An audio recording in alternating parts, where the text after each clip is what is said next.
Olá, sejam muito bem-vindos e muito bem-vindas ao Entenda Genética.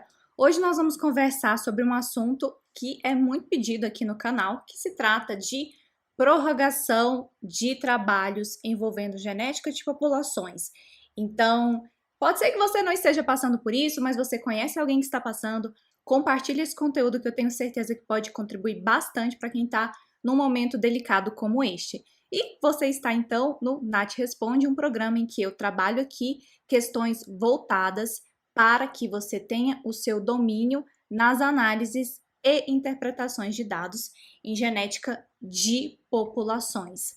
Vamos lá, gente. Seguinte, o que seria então uma boa forma da gente passar por essa situação de prorrogação, tá? Como que a gente faz para ter o nosso produto final, né? Seja o nosso título, um artigo ou uma qualificação, enfim. Como que a gente faz para passar por isso? Bom, a gente tem estratégias que podem nos ajudar a defender ainda com domínio nas análises. E é muito importante que você tenha esse domínio nas análises, e sim, por mais que você esteja na prorrogação ou em vias de, é plenamente possível. Porque o domínio nas análises não é simplesmente você estar com todas as análises do multiverso, saber fazer tudo quanto é coisa. Não é isso, tá? É muito além disso. Então, essas estratégias são estratégias orquestradas e direcionadas para que você consiga fechar o seu trabalho, tá? Tudo isso pode te ajudar, contribuir com a sua defesa, com a sua qualificação, tudo a contento, se você tiver essas estratégias. Se você não usar estratégias, o que pode acontecer? Você não conseguir defender, você não conseguir ter o seu título, né? O que você trabalhou por tanto tempo. Isso é muito delicado. Então, a gente não quer isso, né? Não queremos isso. Nós conversamos já sobre estratégias no canal para você implementar, caso você esteja passando por essa situação. Mas quero falar para você que a primeira coisa que você precisa fazer é um levantamento, tá? Um levantamento. E eu sei que a gente vai conversar aqui com as perguntas e as respostas, mas antes eu preciso dar um embasamento para vocês sobre essa questão das estratégias. Então, você vai fazer um levantamento de tudo o que você tem. E quando eu falo tudo o que você tem, é inclusive o que você não tem, tá? O que você não tem, o que falta você fazer. Tá? Então, você vai colocar tudo isso num papel. O que você tem, o que você não tem, quanto tempo você dispõe para fazer isso, tá? Quanto tempo você precisa para cada coisa que você elencou. E aí, tudo isso vai te ajudar a nortear as suas estratégias de ação. Porque eu não posso chegar aqui e simplesmente falar para você, faça isso ou faça aquilo. Porque cada um tem um problema, tem um tempo, tem uma questão de pesquisa que é diferente, certo? Então, olha só, primeira coisa, você vai fazer esse levantamento então do que você tem e do que você não tem, dos prazos que você dispõe, e depois disso você vai conseguir identificar a magnitude do seu problema. Então, por exemplo, se você tiver uma semana para você entregar o seu trabalho, isso é um problema muito sério. É diferente de quem está na prorrogação, por exemplo, uma questão de, sei lá, tem 2, 3 meses para fazer tudo isso. Então, identifique o problema que você tem para que você consiga traçar essas estratégias. Conversamos hoje que essas estratégias incluem, por exemplo, sair da bancada, para de ficar coletando dado. No momento da sua prorrogação, é uma hora que você não tem condições de ir para a bancada mais. Você precisa focar na parte de análises, porque essa parte, ela demanda muito, mas muito mesmo. Então, às vezes a gente pensa assim, se eu, por acaso, fizer a minha atividade de bancada, tudo está resolvido. Não, gente, não está resolvido, tá? Tem uma grande parte que você tem que percorrer, tanto na parte de análise, quanto na parte de escrita, quanto na parte de identificação. Então, identifique ali quais são os seus pontos fortes dentro de todos esses aspectos que eu falei do levantamento que você vai fazer. Como assim ponto forte? Por exemplo, o que eu já tenho de dado genético? Eu já fiz alguma análise? Eu tenho suporte de alguém? Alguém pode me auxiliar nisso? Eu tenho uma rede de apoio científico, não de alguém que eu dependa, mas de pessoas que podem me auxiliar no processo? Tenho. Bom, isso aí é um super ponto forte, tá? Então, isso entra dentro daquela estratégia de você identificar pessoas que possam te auxiliar. A gente tem que pedir ajuda nesse momento. Chama a mãe, chama o irmão, chama o marido, a esposa, enfim, para te ajudar nesse processo. Que seja na sua edição de texto, que seja na parte que eu gosto de falar de perfumaria, tá bom? Então, identificando os pontos fortes, a gente consegue traçar estratégias para, então, trabalhar e fazer o que a gente quer, que é ter o nosso título no final das contas, né? Muito bem, vamos lá para as perguntinhas. Seguinte, posso defender sem fazer toda a genotipagem? Gente, isso depende muito, essa pergunta. Por quê?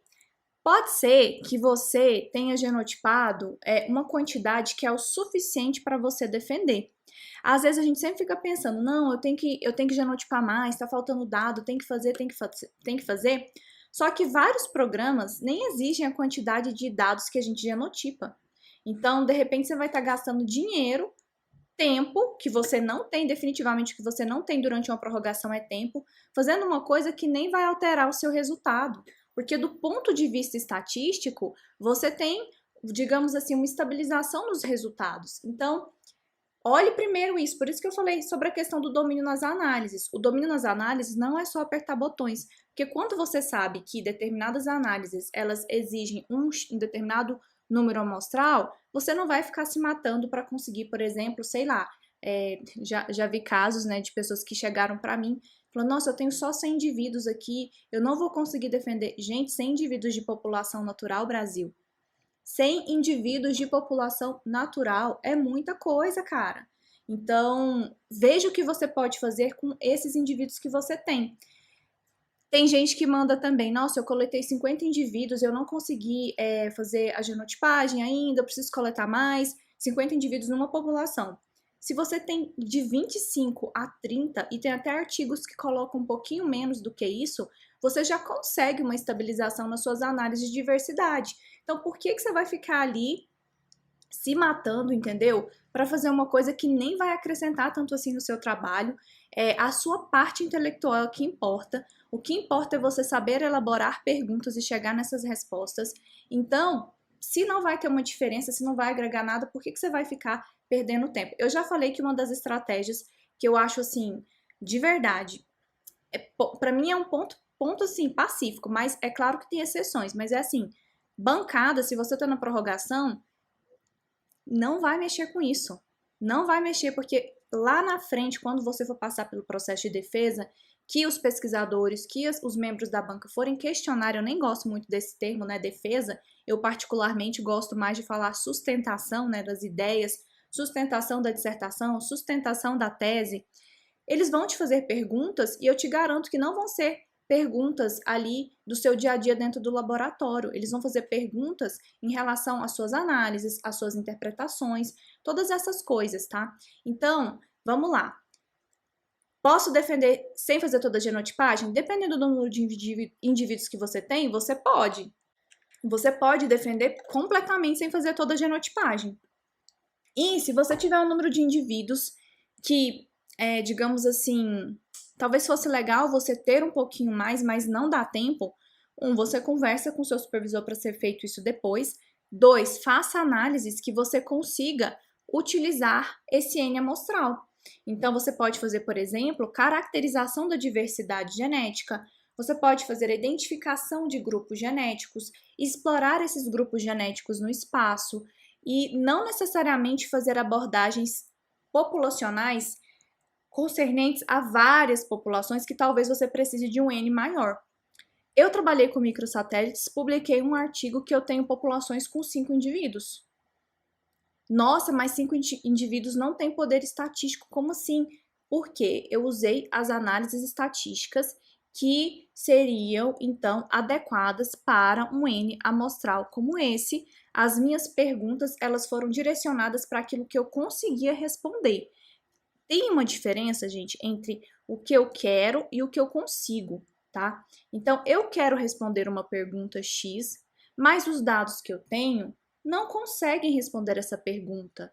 Então, eu vou reconfigurar a rota. porque senão, não é nem senão, não tem como, o certo é o certo. Então, pense nisso então, se para genotipagem, se você pode defender sem fazer toda, eu não sei quanto que tem aqui, mas num cenário em que você avalia a quantidade de indivíduos que você tem, e se essa quantidade de indivíduos ela é suficiente para as perguntas que você estabeleceu, identificar então se for menos o que você genotipou, se você está fazendo análises que realmente consigam ser respondidas com essa quantidade de N que você colocou, tá bom? É isso. Ah, coisa que eu quero falar para vocês. Daqui a pouquinho eu vou ensinar como que a gente pode fazer uma carta de prorrogação, tá?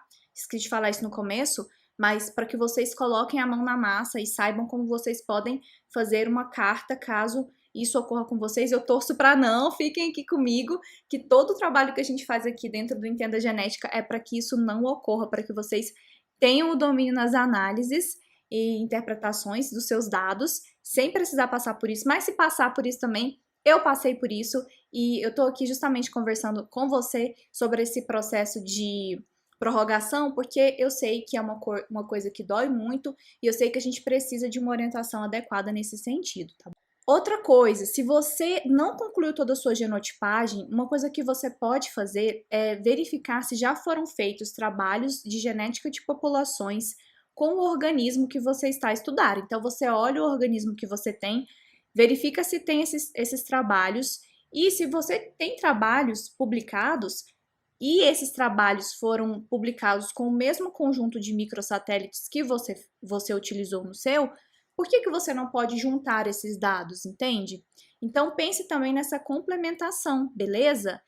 Olhe esses artigos, pegue a tabela de genótipos que eles têm, adicione aos seus dados, porque assim você vai incrementar o que você tem. Você não está colando, não está plagiando, você está incrementando, você está aumentando o seu N amostral. Essa é uma forma que a gente tem de contornar essa questão da genotipagem, tá? Quais análises, pergunta 2, quais análises precisam ser inclusas para o trabalho ser minimamente viável?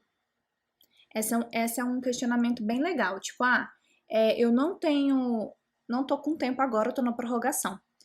Quais análises eu não posso deixar de incluir? Gente, tem uma coisa em mente. Se você está trabalhando com genética de populações, você tem que ter perguntas relacionadas à genética de populações. E tem que fazer perguntas que consigam análises que consigam responder essas perguntas. A primeira coisa que eu colocaria aqui não é quais análises precisam ser inclusas minimamente, mas estabeleça a sua pergunta, tá? Porque todas as análises que nós fazemos, elas estão circunscritas às perguntas biológicas que a gente selecionou. Mas, tá? Todo trabalho de genética de populações precisa ter a preparação dos dados. Então, você precisa fazer análises de integridade de dados genéticos. Não tem como você não fazer esse tipo de análise, tá? Essa análise de integridade de dados genéticos, você vai fazer a estimativa de alelos nulos, se tem stuttering e se os locos estão em equilíbrio ou desequilíbrio de ligação. Essas 3 análises você tem que incluir, que são as análises que identificam a integridade do seu dado microsatélite. Depois que você faz esse tipo de análise, a próxima é a de caracterização da diversidade genética. Então, aqui a gente vai calcular a heterozigosidade esperada e a heterozigosidade observada. Essas análises que eu estou falando para vocês são análises rápidas de serem feitas, caso vocês tenham os modelinhos de input já disponíveis e já saibam quais softwares vocês vão trabalhar. Não são análises que são demoradas. Então, essas, assim, sem sombra de dúvida, vocês têm que ter em qualquer trabalho. E outra análise que seria interessante seria incluir o F-inho, que é o coeficiente de endogamia. Então, isso é importante que você inclua, o F-inho coeficiente de endogamia. Também incluir testes de equilíbrio de Hardy-Weinberg. Isso é, tipo assim, o mínimo viável do planeta, beleza? Agora, vamos para a parte 2 do mínimo viável do planeta. Se você estiver numa situação de prorrogação, se você dominar o structure, se você souber as funcionalidades do structure eu aconselho fortemente que você inclua o structure dentro das suas análises. O structure, ele vai estimar os grupos genéticos. A gente vai trabalhar com esse programa na semana do DNA Pop. E só que o problema do structure é que você tem que ter um pouquinho de tempo para fazer ele, tá? Por exemplo, eu tenho uma aluna minha, a Mariana, que ela demorou... Olha, eu acho que ela demorou talvez uns 2, 3 meses para conseguir otimizar a análise no Structure. Porque o Structure, como outros programas, não é só apertar botões, tá? As análises de caracterização de diversidade genética são muito mais simples. Então, você aperta ali o Run e você já tem esse resultado bem rapidinho. É uma coisa assim que você consegue fazer, dependendo do seu conjunto de dados, em minutos, tá? É muito rápido. Mas as análises bayesianas, que é o caso da análise do Structure, ela é bem mais demorada. Então, se você na sua prorrogação tiver tempo, se você souber como você pode fazer isso, aí eu aconselho que você coloque os seus grupos genéticos, tá? Mas só se você souber, porque demora muito. Porque o que acontece? Se você fizer a análise e só apertar o default do programa e não tiver uma convergência nela, pode ser que, ó, a sua banca vá dar um bom puxão de orelha em você. E a gente não quer isso, né? E você vai com o seu resultado errado. Então, você tem que ter essa consciência. Agora, eu vou dar uma sugestão para você que está na prorrogação, que pode enriquecer bastante o seu trabalho. Eu deveria ter trazido essa imagem aqui, mas fica para um outro momento. Depois vocês me cobrem e eu trago uma aula mostrando como eu fiz. Ah, amanhã eu posso mostrar isso na nossa live de desconstrução de artigo. Amanhã a gente vai ter uma aula sobre desconstrução de artigo científico em genética de populações, para vocês entenderem como que a gente pode montar. Eu vou pegar um artigo publicado e vou desconstruí-lo. Aí eu mostro para vocês. Mas uma alternativa que você pode fazer para explorar o seu dado, tá? Tipo, nossa, eu não tenho tempo, como que eu posso explorar isso aqui? Tô na prorrogação. Você pode pegar os valores de diversidade genética, por exemplo, a heterozigosidade ou a riqueza alélica. A riqueza alélica também é uma coisa que você tem que fazer, viu?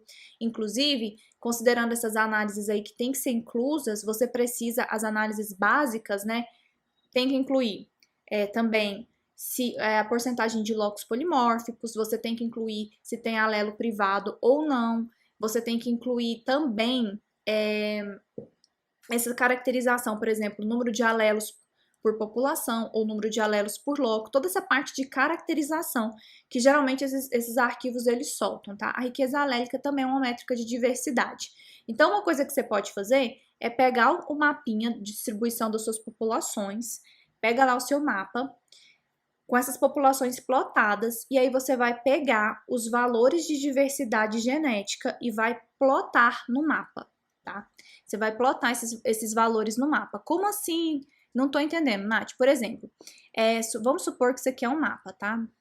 Esse círculo aqui. Aí, você tem uma população aqui, uma aqui, uma aqui e uma aqui. E outra aqui. Aí, o que acontece? Você vai pegar esses valores de diversidade genética que você tem e vai plotar no mapa. E você vai colocar uma bolinha de acordo com o valor da diversidade em termos de tamanho. Então, por exemplo, supondo que essa população aqui tem uma diversidade genética bem baixinha, aí eu vou plotar uma bolinha aqui. Essa aqui faz de conta que tem uma diversidade genética mediana. Eu vou colocar uma bolinha que seja proporcional a essa diversidade genética mediana. Essa outra tem uma elevada diversidade genética. Aí eu faço uma bolinha também proporcional a essa diversidade genética. E aí você vai plotando no mapa. Aqui eu vou colocar pouquinho de diversidade, média e elevada diversidade. Olha só, quando a gente faz essa plotagem aqui, imagina quantas coisas legais eu posso explorar só com essa questão de você colocar no mapa esses valores de diversidade genética representados graficamente por uma bolinha. Fica muito legal, fica muito bonito e fica legal de você discutir, porque você espacializa o seu dado e aí você pode falar, olha, em uma determinada área a gente tem maior diversidade genética, ou a diversidade genética, ela tem um gradiente, ela tem áreas de menor diversidade e essas áreas vão aumentando a diversidade genética até áreas com maior diversidade genética. Será que essas áreas de maior diversidade genética são áreas de conservação ou são áreas que são tem adequabilidade ecológica para essa espécie, olha só o quanto de coisas que você pode discorrer a respeito só de uma representação gráfica. Vamos ver aqui a Milena. Milena pergunta, obrigada, viu, lindona, pela pergunta. Profa, mas só caracterizar os microsatélites quanto a diversidade, número de alelos, né, é suficiente para apresentar um bom trabalho? Milena, se a pessoa estiver na prorrogação, é aquele negócio, é o que temos para o momento. Mas olha só, vamos lá. Diversidade, aí a diversidade entra endogamia, tá bom? E aí você tem que discutir bem o trabalho. Endogamia, a heterozigosidade observada, a esperada, a questão da integridade dos dados, beleza? E você pode fazer essa estratégia que eu expliquei aqui agora, de espacializar os seus dados, tentar explorar o máximo possível, tá bom? Claro que se você tiver um N amostral maior, aí a gente entra com a MOVA. Aí a gente vai entrar com a MOVA. Se você tiver um N suficiente, aí a gente faz a AMOVA para fazer a diferenciação entre as populações, que também é uma análise super rápida e era o próximo elemento que eu incluí, beleza? Então, a AMOVA, a de caracterização da diversidade genética, equilíbrio de Hardt-Weinberg e endogamia. A gente pensa que é pouca coisa, mas olha quantas coisas a gente já colocou aqui. É uma quantidade bacana, tá bom? Claro que tudo isso, gente, é quando você está na prorrogação, quando você não tem tempo, e aí, se você não fizer alguma coisa, você vai perder o seu título, tá bom? Essa é uma estratégia para quem está nesse momento. Se você não tiver nesse momento, aí inclui o Structure, tá bom? Que é bem legal, inclui programas de barreiras geográficas para você identificar se tem fluxo gênico ou não. Tem um programa bem legal, que é o Barrier. Você pode incluir simulações, enfim, uma série de outras coisas. Ficou claro para você? Coloca para mim aí para eu saber que ficou claro para você, tá bom? Porque isso é muito importante, que tenha ficado claro. É bem sensível o assunto, beleza? Então, ó, recapitulando. Para as análises viáveis, então, se você estiver na prorrogação e não tiver tempo para fazer, caracterização da diversidade genética, caracterização dos seus locos, verificação da integridade dos dados, equilíbrio de Hardt-Weinberg, coeficiente de endogamia e as análises de estruturação populacional. Olhar o FST para ver se tem diferenciação entre as populações.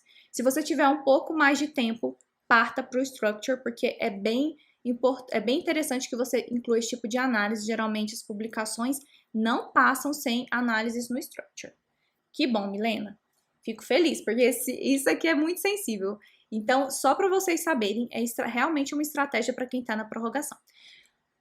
Isso daqui é muito legal de você fazer, estando na prorrogação ou não. Eu quase não vejo as pessoas fazendo isso aqui. Eu acho super bacana essa ideia de você colocar, então, bolinhas no mapa que representem o tamanho dessa diversidade genética, a magnitude da diversidade genética em cada uma das suas populações, porque assim você consegue trazer isso graficamente e consegue explorar mais ainda.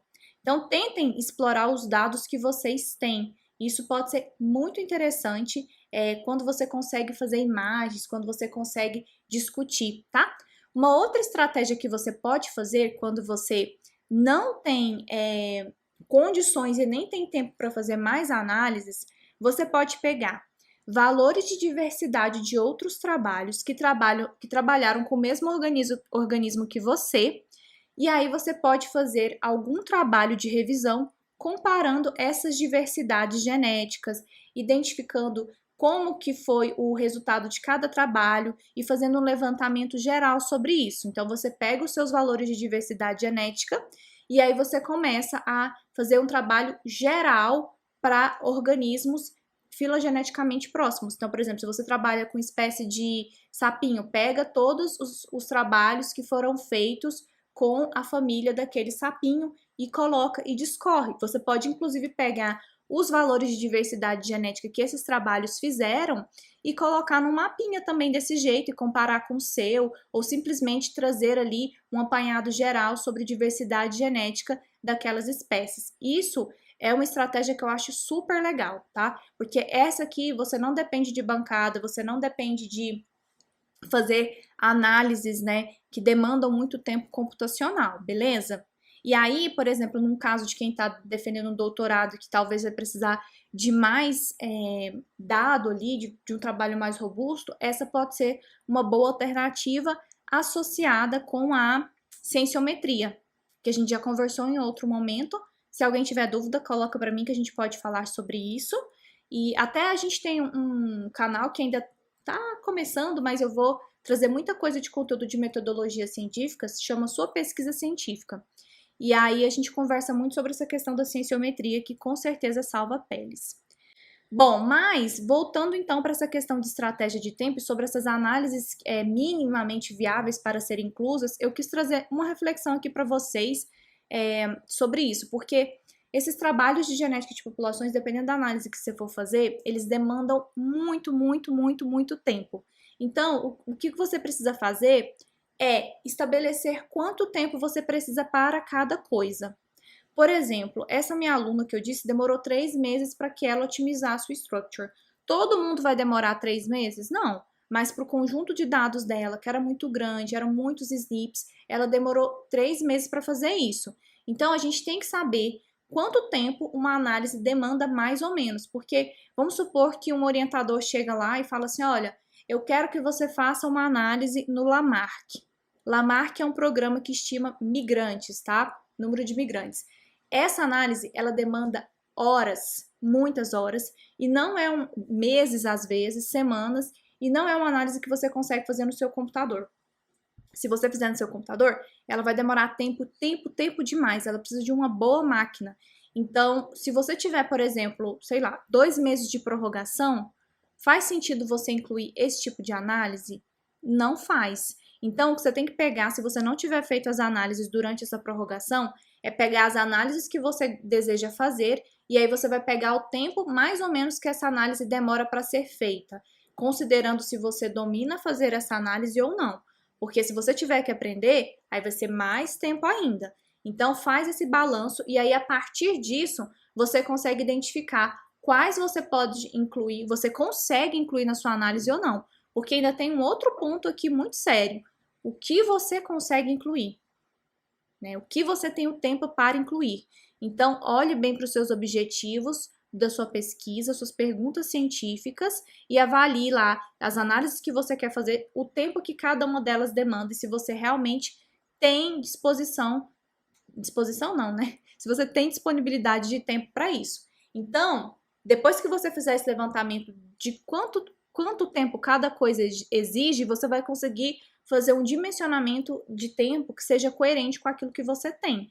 Aí você vai pegar lá, ó, eu tenho 3 meses para defender, eu tenho que dormir, né? Eu preciso me alimentar, eu preciso fazer outras coisas, eu preciso cuidar de mim. Então, eu tenho tantas horas por dia aqui para fazer isso.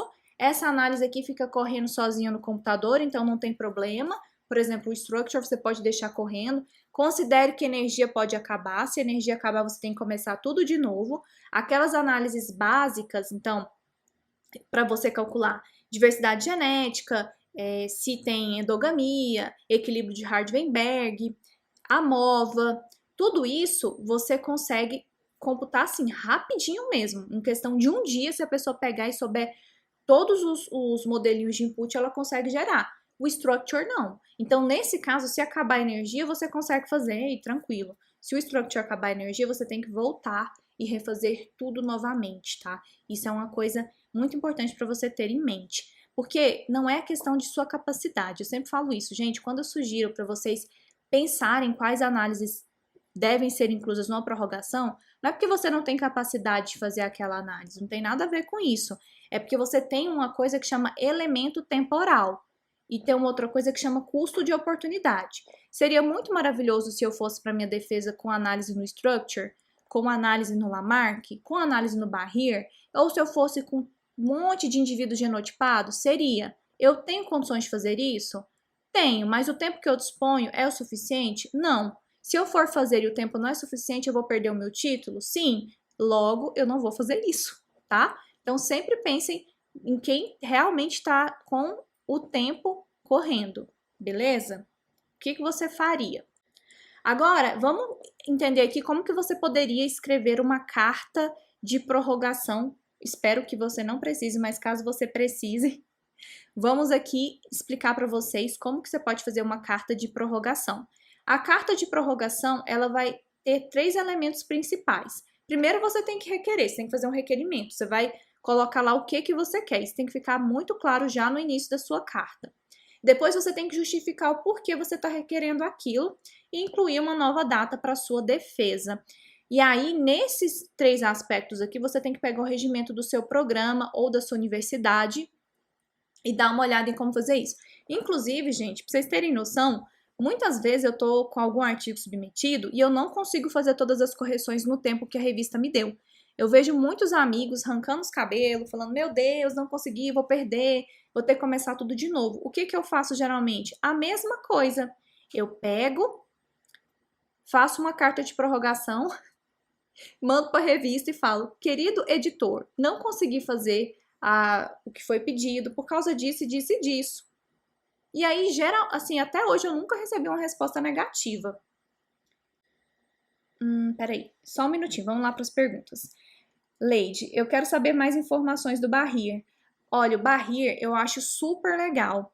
Seria bem interessante também quem tá na prorrogação colocar, se souber fazer a análise. Porque a questão maior, gente, aqui, quando eu tô falando na prorrogação, então estejam comigo aqui que a gente tá falando para quem tá na prorrogação, tá?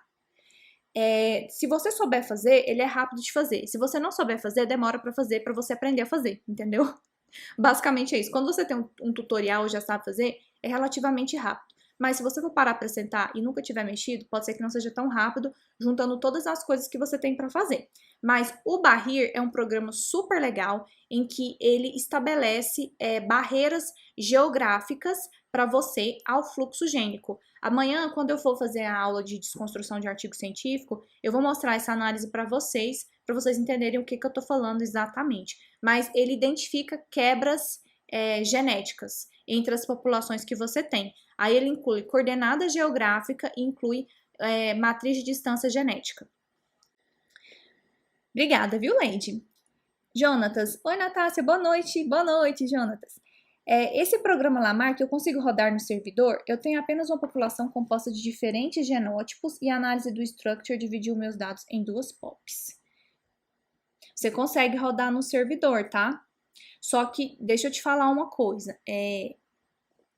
Geralmente, um grande erro que os pesquisadores fazem é pegar os grupos genéticos do structure e rodar no Lamarck, tá? Eu entendo que são 2 populações genéticas, mas isso tá até no help do programa do Lamarck. Se você digitar Lamarck, vai ter um help online bem bacana e você pode até digitar na lupinha structure, que aí ela vai já te direcionar para essas perguntas e respostas, a desenvolvedora do programa. Isso é um pouquinho complicado, porque geralmente o Lamarck, como ele está trabalhando com a estimativa de fluxo gênico, ele considera muito a geografia.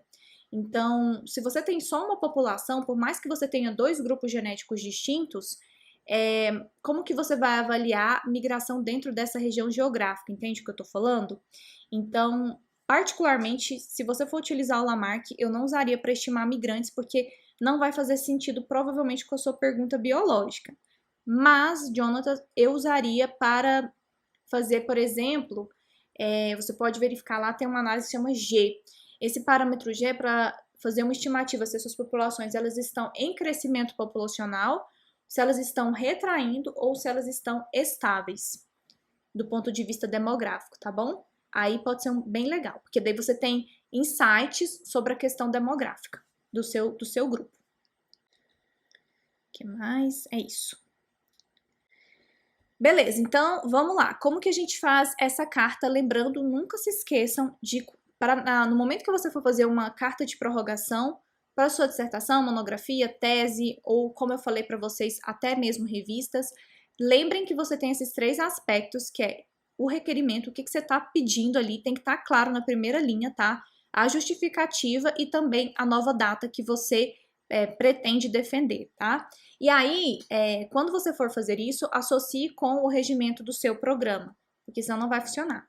Eu vou trazer aqui para vocês uma carta, que é a minha carta de prorrogação, porque eu prorroguei no meu doutorado, e eu, obviamente, não vou ficar lendo toda ela aqui, né? mas eu vou pegar alguns aspectos que eu realmente acho que podem ser interessantes se você incluir dentro da sua carta, caso um dia você precise ou você esteja nesse lugar, tá bom?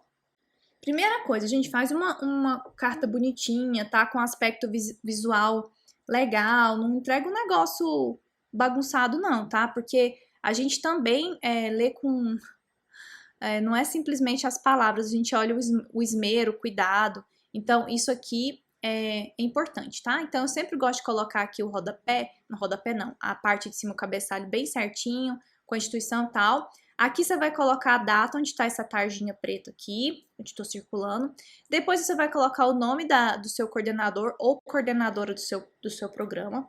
Depois, em seguida, vem com assunto. Essa aqui é a parte do requerimento. Já vai direto ao ponto, tá? Aqui em assunto você vai colocar o que você quer. Eu coloquei aqui solicitação de prorrogação do prazo de depósito de tese, porque lá na USP a gente tem esse negócio de depósito de tese que é diferente de defesa.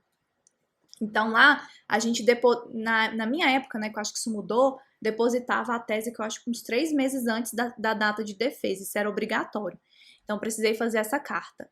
Aí o que acontece? Você vai falar na primeira linha o que você solicita depois do assunto. Olha, eu solicito a prorrogação do prazo para quê? Para entregar a tese, tem que ver como é que é no seu programa. Tananã, de acordo com a resolução tal. Para quem que é? Aí você tem que contar para quem? Para fulaninha. No meu caso, a minha orientadora precisava submeter para mim. Então, por isso que a gente escreveu aqui, ó, da doutoranda Natácia, coloca seu número de matrícula, coloca qual programa que você está vinculado e beleza. Depois disso, você vai falar quais são as justificativas, tá? Então, bota um ponto e coloca justificativas para essa solicitação de prorrogação são a seguir. Pá. Aí você vem com os seus argumentos do porquê você precisa de uma prorrogação. No meu caso, eu contei a missa aqui, eu tinha ido para o exterior e eu tinha conseguido a bolsa da CAPES para o exterior para fazer o PDSE. E aí o que aconteceu? A CAPES, ela meio que cancelou a minha data e colocou para uma data mais para frente. Então eu já sabia que para eu ir para o exterior, eu ia ter que prorrogar. Aí foi o que eu falo para vocês, custo de oportunidade. Eu preferi prorrogar do que não ter a experiência de fazer o doutorado sanduíche. Então eu sabia que isso poderia acontecer. Aí eu justifiquei aqui, olha, eu fui contemplada com a bolsa, mas essa bolsa ela foi cancelada e depois quando ela voltou, eu cheguei aqui faltando tanto tempo, 2 meses, então por isso que não foi possível entregar, lá. Aí você justifica a sua história, o que você tem.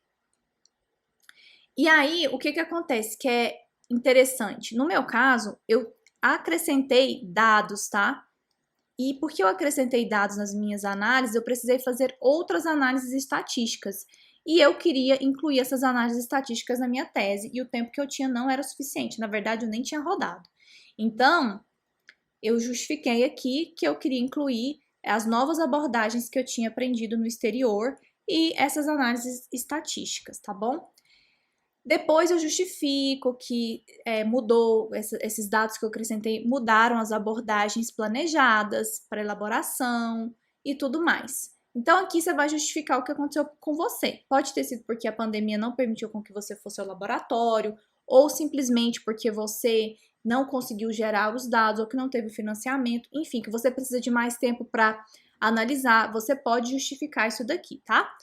Aí no final, você vai pegar e vai escrever um parágrafo fazendo um fechamento. Vai falar, ó, solicitação de prorrogação se justifica. Aí você vai explicar por que se justifica, tá bom? E aqui no caso eu coloquei que eu tinha uma produtividade, que eu precisava de tempo hábil para fazer as minhas análises e interpretações de dados. Olha que bonitinho, eu já estava escrevendo análises aqui, interpretações de dados, tá sem acento. E passou, mas tudo bem. Eu já estava aqui nessa, né? E aí você vai falar, ó, eu vou me colocar à disposição atenciosamente. Então, esse é o modelinho de carta que funciona, é um modelinho de pedido de prorrogação, seja na sua tese, dissertação, monografia, enfim, aquilo que você precisar fazer. Aí vocês podem seguir algo nesse sentido, caso você não tenha, tá? Próxima pergunta foi, como passar por isso quando o orientador não colabora? Aí foram 3 itens, tá? Pede mais análises que ele não domina, não corrige e pede para adicionar mais dados. Ai, gente, isso aqui é muito difícil, né? Oh, meu Deus. complicado, mas eu vou contar um negócio para vocês. Nesse caso aqui, você vai ter que empoderar. Essa palavra ficou um pouco batida, né? Às vezes as pessoas usam ela de uma forma um pouco superficial, mas eu acho que essa é a palavra correta aqui. É daquilo que você quer para você, tá bom? Você vai ter que fazer isso daí. Porque é o seguinte, se você não tem o tempo hábil, não tem como você fazer. E aí você vai ter que conversar e dialogar com ele, porque ele é o seu orientador e talvez ele, vamos partir do princípio que ele não entenda isso, que ele não entenda que não tem como você acrescentar mais análise, que você não tem tempo de aprender. O que você pode fazer para estabelecer um bom diálogo com essa pessoa que te orienta? Aqui vale para os 3 aspectos, tá? Não, mentira, vale para parte de pessoas que pedem para adicionar mais análises e essa pessoa não consegue te ajudar, e para pessoas que pedem para adicionar mais dados. Lembra aquela estratégia de pegar o que eu não tenho, o que eu tenho, a análise que a pessoa está pedindo para eu fazer e o tempo que essa análise ela demora para ser feita. E aí você vai mostrar, porque às vezes a pessoa não cai na real, ela nem percebe, nem tá lembrando direito que você vai prorrogar nem nada. Ela simplesmente acha que você vai fazer isso igual você faz um ovo, rapidão. E não é assim. Então, a estratégia que eu sugiro para vocês é mostre num papel. Olha só, professor, professora, essa análise que você está me pedindo, ela demanda tantos meses. Eu não tenho essa quantidade de meses para incluí-la, mas a gente pode fazer isso no nosso artigo científico. Simples desse jeito, entendeu? Ah, mas você tem que colocar mais dados. Olha, professor, para eu fazer uma PCR disso, vai demorar tantas horas, para fazer o gel tanto tempo, ou para genotipar no sequenciador tanto tempo. Eu não escrevi isso, eu não analisei isso. Nesse tempo que eu faria isso, eu conseguiria analisar essa abordagem aqui, responder essa pergunta, entendeu? Ou sugerir aquelas alternativas que eu disse. Caso você não tenha muitos dados e não tenha condições de fazer muita análise que demandam semanas, meses, aí você pega e faz também um trabalho cienciométrico ou então uma abordagem de revisão, que você pega trabalhos dentro da área de genética de populações e explora isso daí, tá? Não corrige. Quando o orientador não corrige, isso é muito comum, quando ele não corrige, ai Brasil, quando ele não corrige, não dependa dele para ir para frente. Porque se ele não corrige, se ele fala que vai corrigir e não corrige, fala que vai corrigir e não corrige, o seu tempo está correndo. Como é que você vai colocar na mão do outro o seu título? Não tem condição. Então, é nesse momento que a gente tem que vestir a roupa de adulto, porque somos adultos, e falar, olha, eu vou submeter então aqui para a banca o trabalho que eu tenho. Porque às vezes a pessoa fala que vai corrigir, não vai, e aí no final das contas é você que se estrepa. Então, sente, converse como adulto, fala, olha, você pode corrigir até tal dia? Posso. Se a pessoa não corrigir até tal dia, olha, então, como o senhor ou a senhora não corrigiu até tal dia, eu estou entendendo que eu posso submeter e farei isso para o programa. Porque, gente, não dá, não tem condição.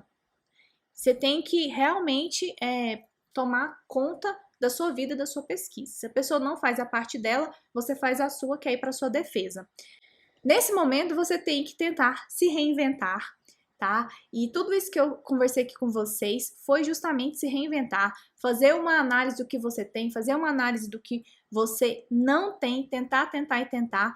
E ó, não deixa para amanhã, para depois, tá? Para no outro dia, porque no caso de uma prorrogação, que geralmente a gente tem 2 meses, o tempo passa rápido demais. Algumas pessoas conseguem uma prorrogação de 6 meses, né? E aí você consegue explorar mais o seu dado.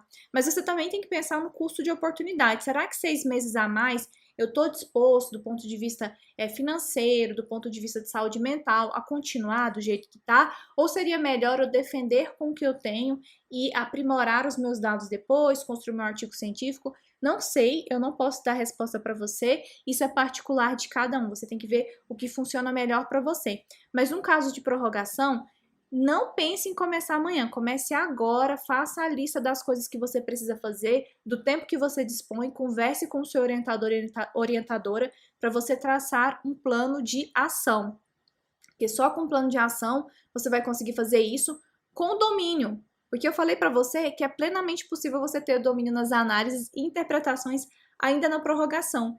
Isso é possível quando você tem estratégia, quando você tem as coisas direcionadas. Você não vai conseguir fazer todas as análises do multiverso, mas você pode fazer algumas análises que respondam às suas perguntas biológicas muito bem feitas. O que não pode faltar no trabalho de genética de populações é verificação da integridade dos dados, caracterização da diversidade genética. Isso aqui vai incluir heterozigosidade observada, heterozigosidade esperada, você vai colocar número de alelos, riqueza alélica, você vai colocar porcentagem de locos polimórficos ali na população.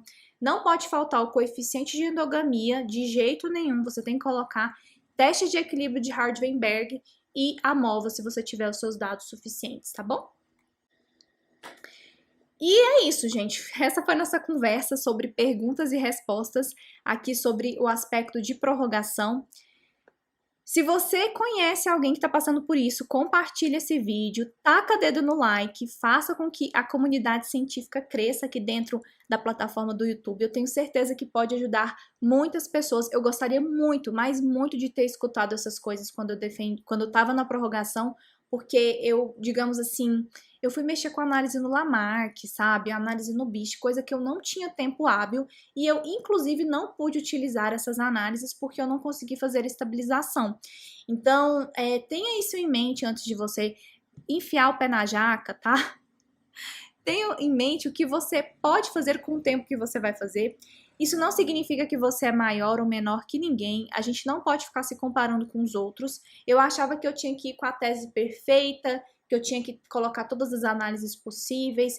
Não, você tem que responder uma pergunta biológica, você tem que fazer análises que correspondam, tá bom? Àquelas perguntas que você se propôs a responder, tá? É isso. Oh, Milena, muito obrigada. Que coisa boa que vocês gostaram. Eu tô começando a trazer esse tipo de conteúdo, que eu acho que é importante a gente falar sobre isso, né? Essas coisas que às vezes a gente não conversa tanto dentro do ambiente acadêmico. Um abraço, eu espero vocês no nosso próximo encontro e até breve!